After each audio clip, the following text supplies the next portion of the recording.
సమాచారం కోసం 95 న్యూస్ ఇప్పుడు యాప్లో మీ ముందుకు వచ్చింది. వెంటనే డౌన్లోడ్ చేసుకుని న్యూస్ అప్డేట్ తెలుసుకోండి. ప్రతి క్షణం ప్రజాక్షేమం కోసం. Hi friends, welcome to our channel. ఇప్పుడు మనము ఆరెంజ్ హాస్పిటల్ ఎల్బీ నగర్ జోన్లో ఉన్నామండి. ఈ మధ్యకాలంలో చాలా మటుకు మనం చూస్తున్నాం కండ్ల కలక అంటే కంజక్టివైటిస్. దీని గురించి ప్రతి ఒక్కరూ భయపడుతున్నారు. అసలు ఈ కండ్ల కలక అంటే ఏంటి, కండ్ల కలక ఎందుకు వస్తుంది, ఎన్ని రోజులు ఉంటుంది, దీని ట్రీట్మెంట్ ఏంటి, ఎలా గుర్తించాలి, ఎలాంటి జాగ్రత్తలు తీసుకోవాలి, వీటన్నిటి గురించి అడిగి మనం తెలుసుకుందాము. ఇప్పుడు మనతో పాటు ఉన్నారు డాక్టర్ రవితేజ గారు. నమస్కారం సార్. నమస్కారం అండి. నా పేరు doctor Raviteja, general physician and diabetologist, orange hospitals. So ఈరోజు మనం తెలుసుకోవాల్సిన విషయాలు ఏంటంటే సీజనల్ డిసీజెస్. సీజనల్ డిసీజెస్ అంటే ఎప్పుడైతే ఒక సీజన్ నుంచి ఇంకో సీజన్కి మనకు క్లైమేట్ ట్రాన్స్ఫార్మ్ అవుతుందో ఆ టైంలో వచ్చేసే డిసీజెస్. సో ముఖ్యంగా ఈ సమయంలో రైనీ సీజన్స్లో మనకు వచ్చే డిసీజెస్ ఏంటంటే వైరల్ ఫీవర్స్ లైక్ డెంగ్యూ, తర్వాత typhoid, malaria and now burning issue is conjunctivitis. మన పరిభాషలో చెప్పాలంటే కండ్ల కలక, పింక్ ఐ. సో ఈరోజు మనం కండ్ల కలక, దాని లక్షణాలు, వాటి గురించి తెలుసుకుందాం. సో కంజంక్టివైటిస్ అంటే ఏంటంటే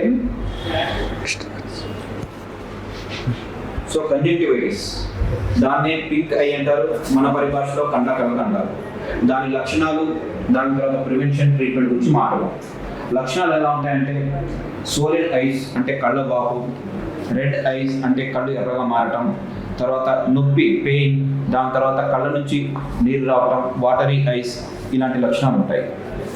అండ్ దీని స్ప్రెడ్ ఎలా ఉంటుందంటే ఎవరైతే డిసీజ్డ్ క్యాండిడేట్ ఉంటారో, కంజంక్టివైటిస్ ఉన్న క్యాండిడేట్ ఉంటారో, వాళ్ళు యూజ్ చేసిన ఐటమ్స్ మనం యూజ్ చేసినా, వాళ్ళతోటి కాంటాక్ట్లోకి వెళ్ళినా, వాళ్ళతోటి మనం సహవాసంలో ఉన్నా సరే మనకు వచ్చే అవకాశం ఉంటుంది. అండ్ నెక్స్ట్ వచ్చేసి లక్షణాలు అయిపోయిన తర్వాత దీని ట్రీట్మెంట్ ఏంటంటే మనకున్న పరిస్థితుల్లో మనం మెడికల్ షాప్కి వెళ్ళో, లేకపోతే మనకి ఎవరైనా ఫోన్ చేసి చెప్పడంలో ఐ డ్రాప్ ఎవరికి నచ్చినట్లుగా వాళ్ళు వాడటం జరుగుతుంది. దయచేసి Raviteja, MD general physician and diabetologist, orange hospital. ఈరోజు మన టాపిక్ ఏంటంటే సీజనల్ డిసీజెస్ అంటే క్లైమేట్ చేంజ్ అయినప్పుడు వచ్చే వ్యాధులు, వాటి యొక్క లక్షణాలు, తర్వాత నివారణ మాట్లాడుతుంది. Nowadays the burning issue is conjunctivitis, pink eye అని కూడా అంటారు, కండ్ల కలక అని అంటారు. దాంతోపాటు ఇతర సీజనల్ వ్యాధులు ఏమంటే డెంగ్యూ, మలేరియా, టైఫాయిడ్ లాంటి లక్షణాలు. సో ఈరోజు మనం కంజక్టివైటిస్ గురించి తెలుసుకుందాం. కంజక్టివైటిస్ దాన్నే పింక్ ఐ అని అంటారు, కండ్ల కలక అని కూడా అంటారు. దాని లక్షణాలు ఎలా ఉంటాయంటే కళ్ళ వాపు, కళ్ళు ఎర్రబట్టం, రెడ్ ఐస్ అంటాం, సోలిడ్ ఐస్ అంటాం, తర్వాత కళ్ళ మట్టి నీళ్లు తిరగటం, వాటరీ ఐస్, దాని తర్వాత ఇచ్చింగ్ సెన్సేషన్ ఉంటుందండి. ఇవి దీని తాలూకు లక్షణాలు. ఇది ఒక పర్సన్ నుంచి ఇంకో పర్సన్కి ఎలా స్ప్రెడ్ అవుతుందంటే టచ్ తోటి, అంటే మనం కండ్ల కలక ఉన్న వ్యక్తిని ముట్టుకున్నా, వాళ్ళతోటి దగ్గరలో ఉన్నా, వాళ్ళు ముట్టుకున్న ఏదైనా వస్తువుని మనం ముట్టుకున్నా సరే మనకు వచ్చే అవకాశం ఉంటుంది. మరి దీనికి నివారణ ఎలా అంటే డోంట్ టచ్ ఎనీథింగ్. అండ్ ఎవరైతే కళ్ళ కలక వచ్చిన పేషెంట్స్ ఉంటారో వాళ్ళు స్పెట్స్ అంటే గాగుల్స్ వాడటం, దాని తర్వాత వాళ్ళు చుట్టుపక్కల ఉన్న పరిసరాన్ని కొంచెం శానిటైజ్ చేసుకుంటే దాన్ని మనం నివారించవచ్చు. అలాగే ఐసోలేషన్లో ఉంటే మంచిది, కనీసం 3 రోజుల నుంచి 7 రోజులు ఐసోలేషన్లో ఉంటే మంచిది.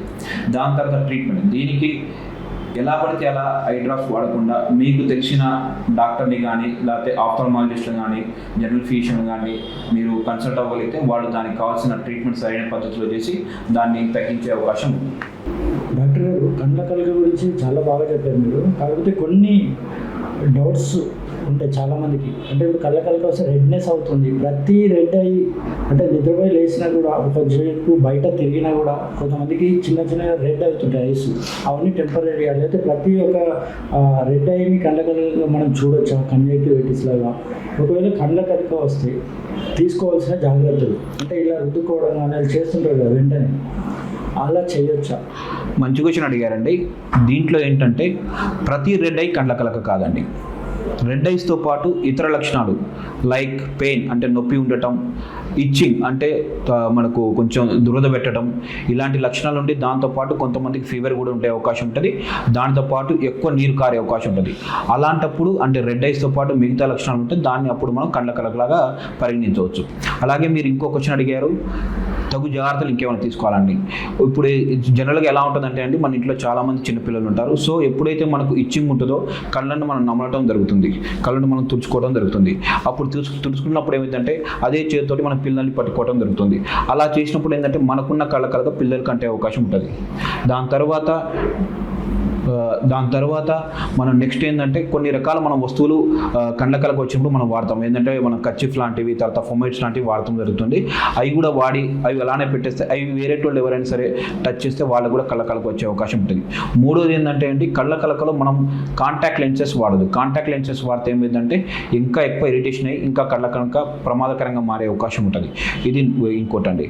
దాని తర్వాత ఇంకొన్ని లక్షణాలు ఏంటంటే, మనం ఇంట్లో ఉన్నప్పుడు ఖచ్చితంగా గాగుల్స్ అంటే షేడ్స్ అంటే కళ్ళజోడు ఖచ్చితంగా ధరించాల్సి వస్తుంది. దానివల్ల మనం ఇంకా ఇన్ఫెక్షన్ మరి స్ప్రెడ్ కాకుండా ఆపే అవకాశం ఉంటుంది. డాక్టర్ గారు ఇంకో ప్రశ్న, మనం ఒకవేళ కండ్ల కలక వచ్చిందనుకోండి, ఈ చాలామంది జాబ్స్ చేస్తుంటారు, ఆ డ్యూటీలకి ఎన్ని రోజుల్లో అటెండ్ కావచ్చు? అంటే ఇంట్లో ఎన్ని రోజులు రెస్ట్ తీసుకోవాల్సి వస్తుంది కండ్ల కలక వస్తే? జనరల్గా ఎమర్జెన్సీ డ్యూటీకి వెళ్ళాల్సి వస్తే మనకి ఎటువంటి జాగ్రత్తలు తీసుకోవాలి? మీరు చెప్పారు కదా, గాగుల్స్ అన్ని నల్ల గ్లాసెస్ పెట్టుకుంటారు, అవి పెట్టుకొని అటెండ్ కావచ్చు ఆ డ్యూటీస్కి. జనరల్గా ఏంటంటే అండి, ఇప్పుడైతే ఎవరైతే ఆఫీస్లో పనిచేస్తున్నారో, తర్వాత స్కూల్లో ఎవరైతే పిల్లలు ఉంటారో కండ్ల కలకు వస్తే ఉత్తమం ఏంటంటే స్కూల్ అంటే ఆఫీస్కి వెళ్ళకుండా ఉండటం, స్కూల్కి వెళ్ళకుండా ఉండటం ఉత్తమం. అంటే ఐసోలేషన్లో ఉండటం ఉత్తమం అండి. లేదు తప్పని పరిస్థితుల్లో వెళ్ళాల్సి వస్తుందంటే అప్పుడు అక్కడికి వెళ్ళిన తర్వాత కూడా చాలా వరకు మన పని మనం ఐసోలేషన్లో చేసుకుంటే మంచిదండి. సపరేట్గా పని చేసుకోవటం, మీరు చెప్పినట్టు స్పెట్స్ అంటే మనం కళ్ళజోడు వాడటం, తర్వాత అన్ని రకాల వస్తువులు ముట్టుకోకుండా కేవలం మనకు సంబంధించిన వస్తువులు ముట్టుకొని ఆ ఏరియాని కూడా శానిటైజ్ చేసుకుంటే మనం ఇతరులకు వ్యాపించకుండా చేయొచ్చండి. డాక్టర్ గారు ఎన్ని రోజులు రెస్ట్ తీసుకోవాల్సి వస్తుంది? మీరు చెప్పారు రెస్ట్ తీసుకోవాలా, కంజక్టివిటీస్ వస్తాయి, అన్ని రోజులు ఇంట్లో ఉంటే సరిపోతుంది. జనరల్గా ఐసోలేషన్ ఎలా చెప్తామంటే అండి, 3 days నుంచి 5 days నుంచి జనరల్గా ఐసోలేషన్ ఎలా చెప్తామంటే అండి 3 to 7 days ఉంటే మంచిదండి. ఎందుకంటే ఏదైతే వైరస్ ఉందో అది మనకు స్ప్రెడ్ అయ్యే అవకాశం జనరల్గా మొదటి 3 రోజుల నుంచి 7వ రోజు అంటే వారం వరకు ఉంటుందండి. దాని తర్వాత దాని స్ప్రెడ్డింగ్ కెపాసిటీ తగ్గి మనకు కళ్ళ కలక వచ్చే అవకాశం తగ్గుతుందండి. సరే, కళ్ళ కలక వచ్చినప్పుడు మనం ఏదైనా యాంటీబయాటిక్స్ తీసుకోవాల్సి వస్తుందా? మన కంటికి జెంటామైసిన్, నియోమైసిన్ ఇవన్నీ ఉంటాయి కదా, ఎరిథ్రోమైసిన్, అలాంటి డ్రాప్స్ వితౌట్ డాక్టర్ ప్రిస్క్రిప్షన్ వాడొచ్చా? యాక్చువల్లీ ఇప్పుడు సొసైటీలో ఉన్న ప్రాబ్లం ఏంటంటే అండి, కళ్ళ కలక రాగానే ఏదో ఒక ఐ డ్రాప్ వాడటం చేస్తున్నారు. ఇది మంచి విషయం కాదండి. మన బాడీ పొజిషన్ని బట్టి, మన బాడీ పరిస్థితిని బట్టి మనం ఒక డాక్టర్ని కన్సల్ట్ అయితే మన బాడీకి తగ్గట్టు చాలా రకాల యాంటీబయాటిక్స్ డ్రాప్స్ ఉన్నాయండి ఈరోజు మార్కెట్లో.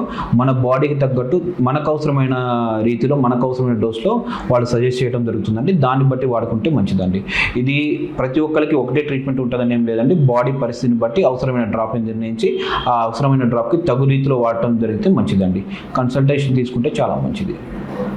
డాక్టర్ గారు, ఈ కండ్ల కలకకి ఏదైనా అంటే చాలామంది పల్లెటూరులో ఉంటారు, వాళ్ళకి అందుబాటులో ఉండకపోవచ్చు ఈ ఆప్థమాలజిస్ట్ కానీ జనరల్ ఫిజిషియన్స్ కానీ. అటువంటి వాళ్ళు ఇమ్మీడియట్గా అంటే ఫస్ట్ ఎయిడ్ ప్రకారం ఎటువంటి మెడిసిన్ తీసుకుంటే మంచిది?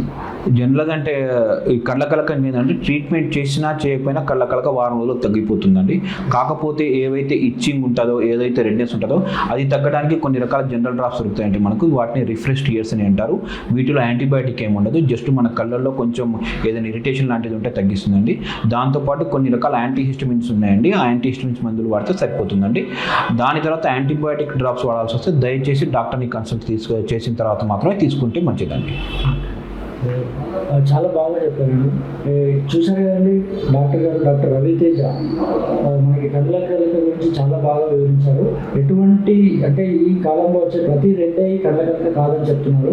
ఒకవేళ అలా ఇరిటేషన్ కానీ ఏమైనా ఇచ్చింగ్ కానీ కళ్ళులో వస్తే మీరు దగ్గరలో ఉన్న డాక్టర్కి సంప్రదించండి. ఒకవేళ డాక్టర్ గారు అవైలబుల్ లేదంటే, చిన్న చిన్న పల్లెటూరులో మనకి ఆప్థమాలజిస్టులు అందరూ దొరకరు, అవైలబుల్ లేనప్పుడు ఒక రిఫ్రెషింగ్ ఐ డ్రాప్స్ గురించి చెప్పారు. అలాంటివి వాడి తర్వాత ఏమన్నా ఎక్కువ మనకి ఇరిటేషన్ కానీ అనిపిస్తే కంపల్సరీ డాక్టర్ని మీరు సంప్రదించాల్సిందిగా కోరుతున్నాను. Thank you.